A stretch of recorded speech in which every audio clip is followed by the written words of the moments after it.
নমস্কার বন্ধুরা, শ্রাবণীর রান্নাঘরে আপনাদের সবাইকে স্বাগত জানিয়ে আমি আবারও একটা রান্নার ভিডিও নিয়ে আপনাদের সামনে চলে এসেছি।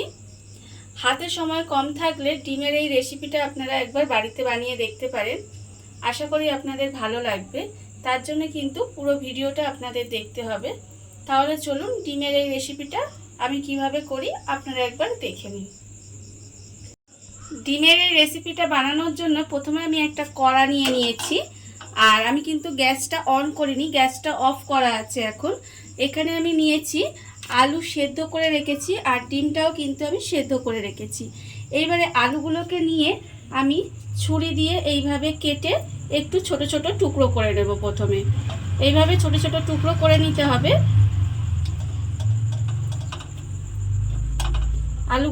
সমস্ত আলুগুলোকে আমি এইভাবে ছোট ছোট আগে টুকরো করে নেব। সমস্ত আলুগুলো আমি এখানে টুকরো করে নিয়েছি। এবারে আমি এর মধ্যে দিয়ে দেব পেঁয়াজ কুচি। একটা বড় সাইজের পেঁয়াজ আমি কুচিয়ে রেখেছি, সেটা কিন্তু এর মধ্যে আমি দিয়ে দেব। এবার আমি এর মধ্যে দেব রসুন কুচি। এখানে 4-5 কোয়া রসুন একটু ছোট ছোট করে কুচি করে রেখেছিলাম, সেই রসুন কুচিটাও কিন্তু আমি এর মধ্যে দিয়ে দিলাম। আর দিলাম আমি অল্প সামান্য একটু কাঁচা লঙ্কা কুচি। এইবার আমি এর মধ্যে দিয়ে দেব আন্দাজ মতো নুন। নুনটা আপনারা আপনাদের আন্দাজ মতো দেবেন। আর দেব এখানে স্বাদের জন্য অল্প সামান্য একটু চিনি। আর আমি এর মধ্যে দেব হলুদ গুঁড়ো 1/2 চামচ মতো। আর দেব এর মধ্যে লঙ্কা গুঁড়ো। লঙ্কা গুঁড়ো কতটা ঝাল খাবেন সেই বুঝে দিবেন। আমি এখানে 1/2 চামচ মতো লঙ্কার গুঁড়ো দিলাম। আর দেব আমি এখানে 1/2 চামচ ধনে গুঁড়ো, আর দেব 1/2 চামচ জিরের গুঁড়ো দিয়ে এবার আমি দেব 1 চামচ মতো সর্ষের তেল দিয়ে এবার সমস্ত কিছু খুব ভালোভাবে হাতের সাহায্যে কিন্তু আমি মেখে নেব। ভালোভাবে কিন্তু মেখে নিতে হবে। সমস্ত উপকরণ আমি এখানে ভালোভাবে মিশিয়ে নিয়েছি। এইবার আমি এর মধ্যে দিয়ে দেব জল। এখানে আমি দেব ঈষৎ উষ্ণ গরম জল। ঈষৎ উষ্ণ গরম জল আমি এর মধ্যে দিয়ে দিলাম। খুব বেশি জল দেব না, অল্প পরিমাণের জল কিন্তু আমি এখানে দিলাম। জলটা দিয়ে এবারে খুব ভালোভাবে আমি সব কিছু মিশিয়ে দেব। মিশিয়ে নিয়ে এইবারে কিন্তু আমি গ্যাসটা অন করব।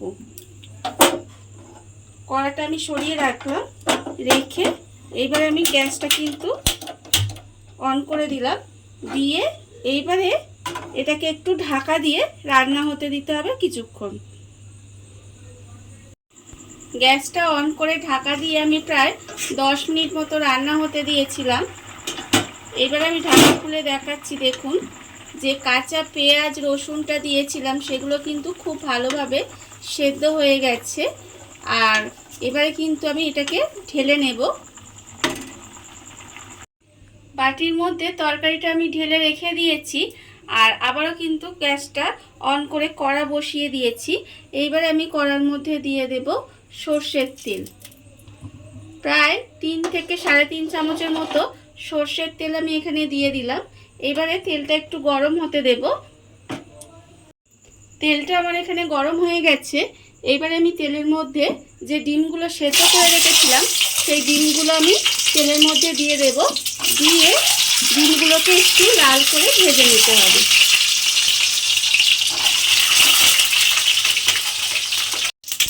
ডিমগুলো আমার এখানে লাল করে ভাজা হয়ে গেছে। এইবারে ডিমগুলোকে আমি তুলে রেখে দেব।